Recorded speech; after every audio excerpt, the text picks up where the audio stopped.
Le maître de l'ouvrage pourra conserver les matériels et les installations de chantier spécialement créés pour le chantier qui seront décomptés à l'entrepreneur compte tenu de leur amortissement au prorata des travaux. Il pourra également acquérir la propriété des matériaux approvisionnés et non périssables qui ont donné lieu au paiement d'acompte moyennant le paiement du solde de leur prix. Dans tous ces cas, l'entrepreneur ou ses ayants droit sont réglés du montant des travaux effectués à la date de la résiliation. Résiliation judiciaire. En cas de manquement de l'une des parties à ses obligations contractuelles, dans des cas autres que ceux qui viennent d'être vus, la résiliation doit être demandée par l'autre partie conformément aux dispositions du Code civil. Conséquence de la résiliation du marché, contestation de l'état des travaux. Dans tous les cas de résiliation en application des paragraphes précédents, il est établi un constat contradictoire des travaux exécutés à la date de la résiliation. Leur règlement sera effectué sur la base de cet état, après liquidation des indemnités éventuellement dues. Résiliation du marché d'un des entrepreneurs groupés.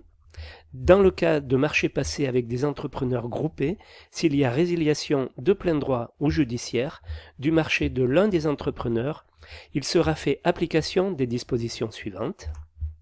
Cas du mandataire défaillant, les autres entrepreneurs groupés doivent, dans un délai de 30 jours après résiliation, proposer un remplaçant à l'entrepreneur dont le marché a été résilié pour poursuivre ses travaux aux mêmes conditions ou offrir de réaliser eux-mêmes les travaux aux mêmes conditions.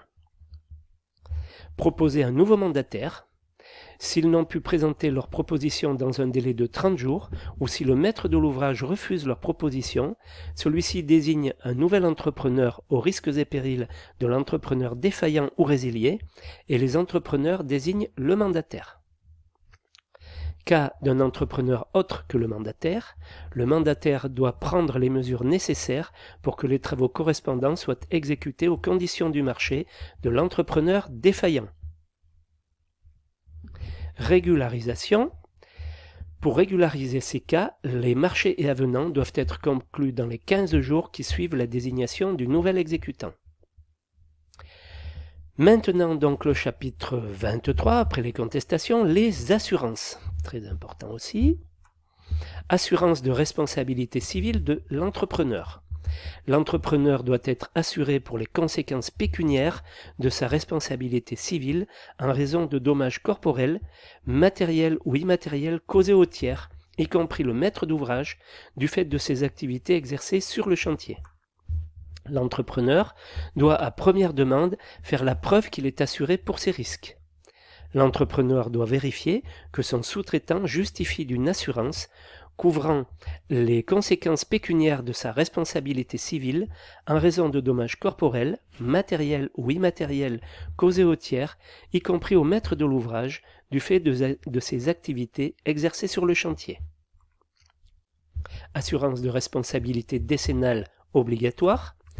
Pour les travaux de construction d'ouvrages relevant du domaine de l'assurance décennale obligatoire, au regard des articles du Code des assurances, le maître de l'ouvrage ou son mandataire déclare préalablement à l'entrepreneur le coût global de la construction de l'ouvrage, honoraires compris. Ne sont pas soumis aux obligations d'assurance édictées par les articles de loi les ouvrages maritimes, lacustres, fluviaux, les ouvrages d'infrastructures routières, portuaires, aéroportuaires, héliportuaires, ferroviaires, les ouvrages de traitement de résidus urbains, de déchets industriels ou d'effluents, ainsi que les éléments d'équipement de l'un ou l'autre de ces ouvrages. Ils ne sont pas soumis à la décennale. Les voiries, les ouvrages piétonniers, les parcs de stationnement, les réseaux divers, les canalisations, les lignes ou câbles et leurs supports, les ouvrages de transport, de production, de stockage et de distribution d'énergie, les ouvrages de stockage et de traitement de solides en vrac, de fluides et liquides, les ouvrages de télécom, les ouvrages sportifs non couverts ainsi que leurs éléments d'équipement sont également exclus des obligations d'assurance décennale mentionnées au premier alinéa, sauf si l'ouvrage ou l'élément d'équipement est accessoire à un ouvrage soumis à ces obligations d'assurance. Ces obligations d'assurance ne sont pas applicables aux ouvrages existants avant l'ouverture du chantier, à l'exception de ceux qui, totalement incorporés dans l'ouvrage neuf, en deviennent techniquement indivisibles.